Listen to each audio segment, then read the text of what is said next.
तथा उनके साथ सब लड़कों को एक बार सहयोग में सम्मिलित होना चाहिए, मेरा ऐसा मानना है।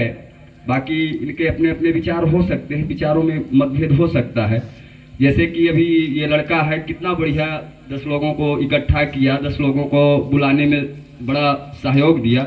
लेकिन कुछ जो नई पीढ़ी है वो थोड़ा ज़्यादा प्रभावित है गांजा, शराब, दारू, इन चीज़ों से। अभी मान लीजिए कोई बोतल दिखा दे, ढक्कन खोल दे, तो हो सकता है कटरी घाट तक जाए तो वहाँ भी चले जाएंगे।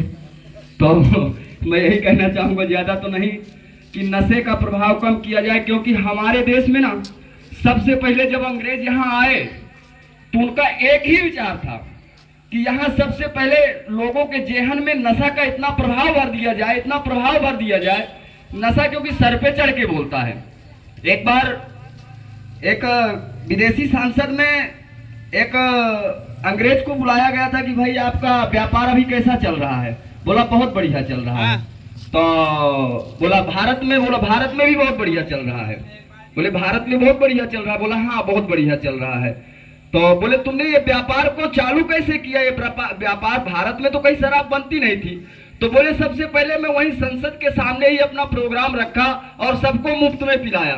तो हो सकता है इस गांव में कुछ लड़के हैं, कुछ लड़कों का विचार है कि खुद तो नशा थोड़ा बहुत करते हैं, लेकिन वो फ्री में करवाते हैं। तो उस समय ऐसा लगता है कि अरे यार चलो फ्री में तो मिल रहा है, क्या जाता है इसमें। तो वो फ्री का 2 in 1 वाला काम छोड़ दें। और थोड़ा मैं सबसे यही प्रार्थना करूंगा कि देखिए आप लोग एक परिवारवाद, जातिवाद, इस चीज से ऊपर उठे और सब को एक तालमेल बना के सबसे ज्यादा अपने बच्चों पे फोकस करें। क्योंकि हम लोगों की जो पीढ़ियां है ना बहुत यातनाओं से गुजरी है। एक टाइम ऐसा था कि एक घड़ा पानी आता था घर में, उसमें ही पूरा कार्यक्रम उसी में होता था और कितनी दूर से हम लोग लाते थे। आज तो बहुत सुख सुविधा है हम लोगों के पास, किताबें नहीं होती थी, पैंट पुराने हो जाते थे, फट जाते थे, उन्हीं के झोला बनाते थे, उन्हीं में पढ़ते थे। उसके बाद दूसरा आता था वो उसी में पढ़ता। इतनी सारी व्यवस्थाएं दी गई। तो अब जो है थोड़ा अगर हम लोग शिक्षा में फोकस करें ना, तो अगर शिक्षा में हम लोग फोकस करेंगे तो हो सकता है बहुत चीज चेंजेस में आ जाएगी। हम लोग जो इतना पीछे हैं, इतना पीछे रह नहीं सकते। विचार मन में ये होना चाहिए कि हमें नौकरी नहीं करना है, हमें नौकरी देना है।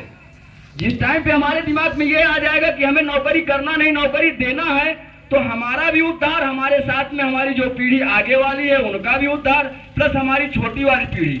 दूसरी बात मैं ये कहना चाहता हूँ कि बहुत सारे चुनाव आते हैं, बहुत सारे चुनाव में भ्रामक संदेश दिए जाते हैं, भ्रामक विचार दिए जाते हैं। इन भ्रामक विचारों की ओर हमें नहीं पड़ना है। हमें खुद का भी एक संकल्प होना चाहिए कि हमारा इसमें क्या फायदा हो सकता है, क्या नुकसान हो सकता है, हमको कौन प्रभावित कर रहा है, ये प्रभाव से हमें कितना लाभ दे सकता भी है कि नहीं भी दे सकता। बहुत सारे प्रभाव ऐसे बताए जाते हैं कि जो कहीं उसमें सूची में होता ही नहीं है।